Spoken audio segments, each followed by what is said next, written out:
आज हिमाचल प्रदेश में corona virus की स्थिति थोड़ा बेहतर है। कल 2 पेशेंट्स डिस्चार्ज हुए हैं। इस वक्त अस्पताल में कुल मिला के 15 पेशेंट्स उपचाराधीन हैं और अब तक 20 पेशेंट्स डिस्चार्ज हो चुके हैं और 4 पेशेंट्स बाहर चले गए हैं। मेदांता हॉस्पिटल सिर्फ एक का डेथ हुआ है। अब ज़्यादा लोग डिस्चार्ज हुए हैं और कम लोग अस्पताल में हैं। इस कारण से हमारा कर्व फ्लैटन हुआ है। ये एक संतोषजनक स्थिति है। हम धीरे धीरे कोरोना वायरस को कंट्रोल करने में कामयाब हो रहे हैं, लेकिन हमें सतर्क रहने की आवश्यकता है। देश भर में केसेस बढ़ रहे हैं और नागपुर में एक व्यक्ति ने पॉजिटिव पाने के बावजूद वो 56 लोगों को संक्रमित किया है। अब पुलिस जो है उनको क्वारंटाइन में रखा है तथा उनका फर्स्ट कांटेक्ट को ढूंढ रही है। इसलिए हमारी समस्या कभी भी बढ़ सकता है और जो लोग बाहर से हिमाचल प्रदेश आना चाहते हैं उन सबको आरोग्य सेतु ऐप डाउनलोड करना अनिवार्य है और अपने घर में क्वारंटाइन में भी रहना अनिवार्य है। और गांव के प्रधानों का जिम्मेदारी है कि वो क्वारंटाइन का नियमों का पालना करें और बाहर ना निकलें। और जो अर्ली मॉर्निंग वॉक करना चाहते हैं, जॉगिंग करना चाहते हैं, उनके लिए कर्फ्यू में छूट दी गई है। वे सवेरे 5:30 बजे से लेके 7 बजे तक जॉगिंग कर सकते हैं और मॉर्निंग वॉक के लिए निकल सकते हैं। इसी तरह जो दुकानें ज़्यादा खुलने के लक्ष्य में सरकार ने कर्फ्यू रिलैक्सेशन पीरियड को भी 3 घंटे से बढ़ाकर 4 घंटा किया हुआ है। इसका भी फायदा हम उठा सकते हैं, लेकिन दुकानदारों का फर्ज है कि वे सुनिश्चित करें कि लोग मास्क पहने और साथ में सोशल डिस्टेंसिंग मेंटेन करें। वो इस तरह का बोर्ड लगा सकते हैं, नो मास्क नो रेशन, या बैंक्स वगैरह में नो मास्क नो सर्विस। और दुकानदार का जिम्मेदारी है ये सुनिश्चित करने का, क्योंकि अगर कोई एक दुकानदार संक्रमित हो जाता है तो वो कम से कम 1 महीने के लिए उसे दुकान बंद करना पड़ेगा। और ये कोरोना वायरस भी एक सीरियस बीमारी है। टेलीमेडिसिन का फायदा आप उठा सकते हैं। ये भारत सरकार का पोर्टल है और इससे आप घर बैठे डॉक्टरों से कंसल्ट कर सकते हैं। आपको कंसल्टेशन के लिए बाहर निकलने की आवश्यकता नहीं है।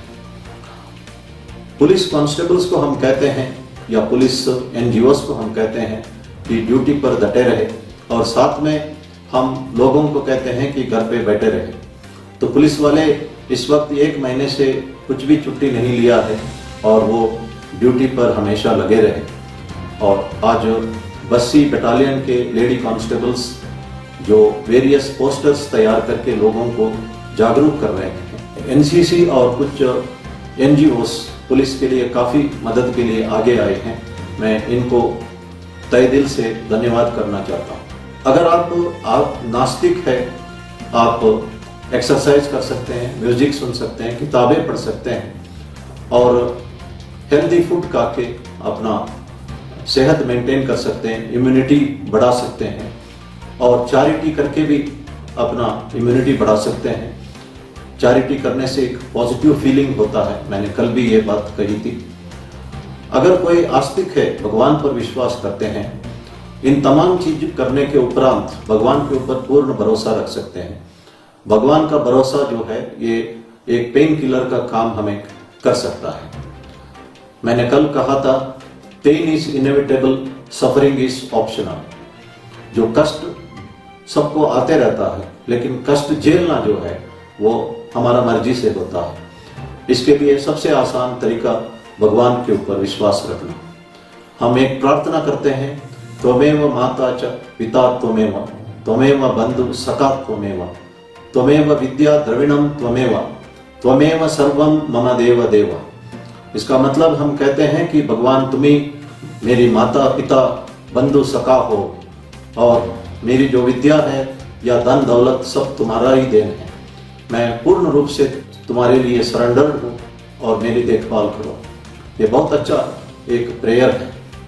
महाभारत में आपने सुना होगा, भगवान कृष्ण कई बार द्रौपदी को बचाता है।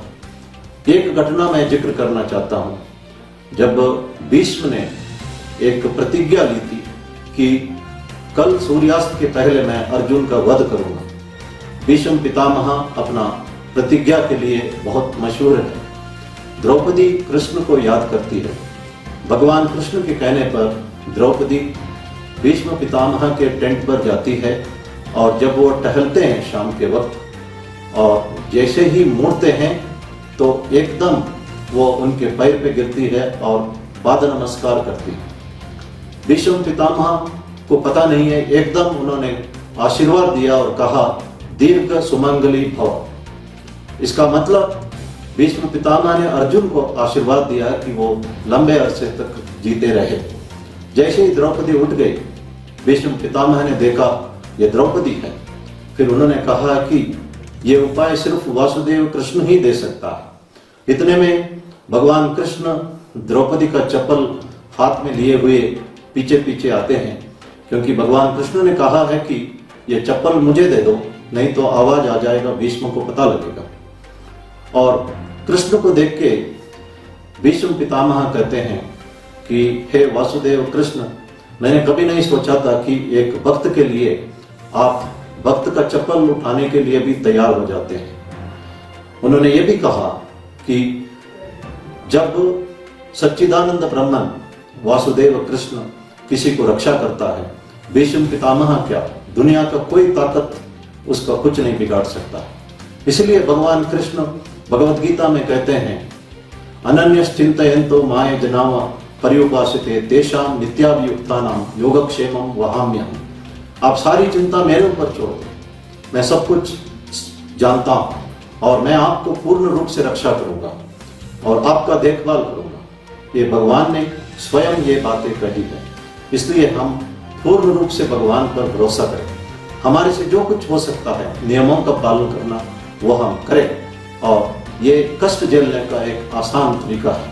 कष्ट आएगा, लेकिन कष्ट झेलना इस धरती के तमाम लोग जानते हैं और सदियों से भगवान पर विश्वास करके कष्ट झेलते आए हैं। इसलिए मैं पुनः कहता हूं कि pain is inevitable, suffering is optional. धन्यवाद। जय हिंद।